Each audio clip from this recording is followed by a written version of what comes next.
Hello everyone, Dr. Lindsay Bira here, clinical health psychologist, bringing you more mindful minutes, sponsored by Mind Science Foundation so we can all take this space for our brains. When we practice mindfulness, essentially what we're doing is we're building emotional intelligence. We're exercising the frontal lobe and building emotional intelligence. When we build that, we increase our emotional well-being in the short and long term. So thanks for joining in. Today, we're going to talk about radical acceptance, which is a pillar underneath mindfulness practice and really understanding what mindfulness is. Before this video, we've done several other videos where I've gone over some basics of mindfulness and some specific techniques in order to practice mindfulness. Today, we're going to dig into radical acceptance, so let's get started.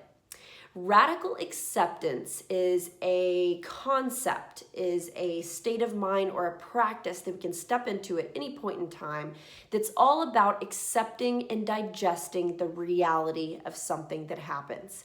Now, of course, reality stinks sometimes, and we are wired to fight against it because our brain wants control and it wants to change it. But this isn't always helpful. And above and beyond the stress and the pain of just the reality that happens, our tendency to fight against the reality ends up creating more suffering in the short and long term.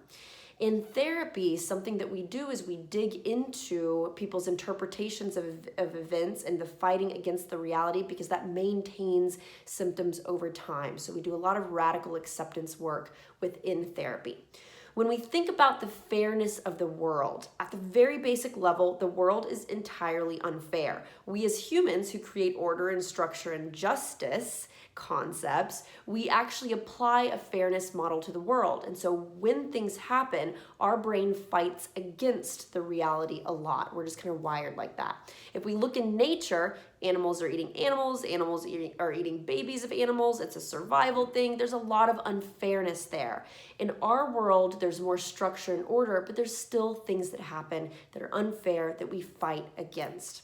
Radical acceptance is about accepting and digesting the reality of what just happened or what's happened in the past. Now, here's the thing. When we accept something, it's very different than agreeing with it or condoning it.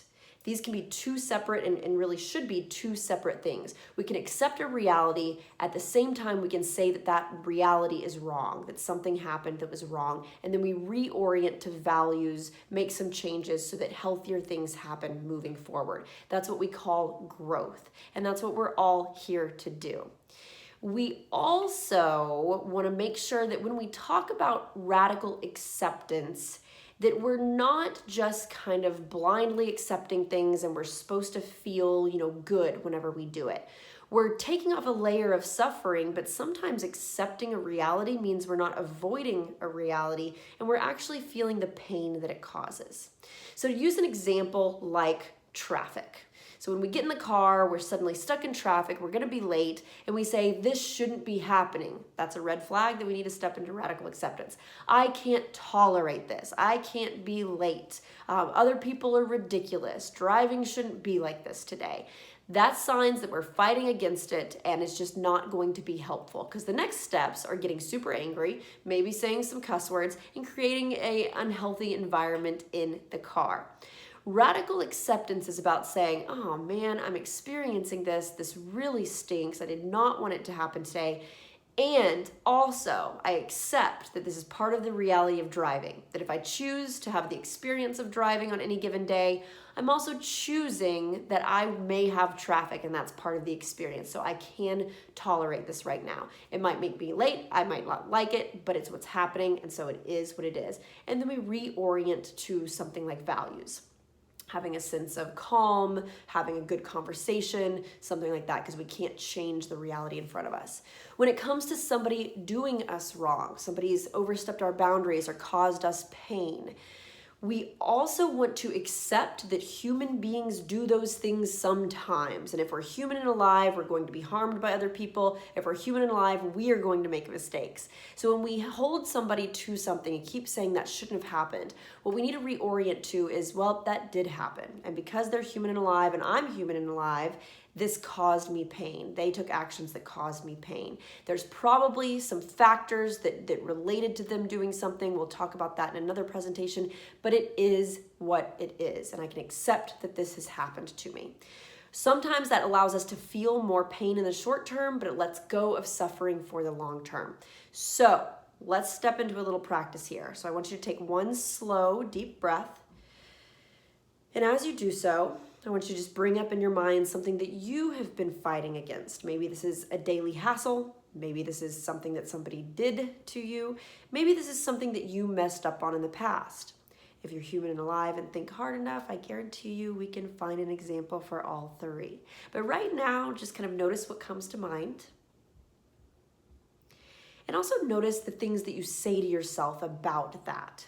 That shouldn't have happened. This shouldn't be happening. I can't tolerate this. This is going to be bad. Just kind of notice what that is for you. Notice how those statements are causing that fighting against. And with your next deep inhale, I want you to step into that radical acceptance of this is exactly what's happening right now. This is exactly what happened to me as a function of being human and alive, as a function of having people in my life or having driving in my life, whatever it is. Noticing what that feels like. At the same time, allowing yourself to feel the natural stress, the pain, the hurt that might have come along with that. And then with your next deep breath, reorienting to some type of lesson that we learned.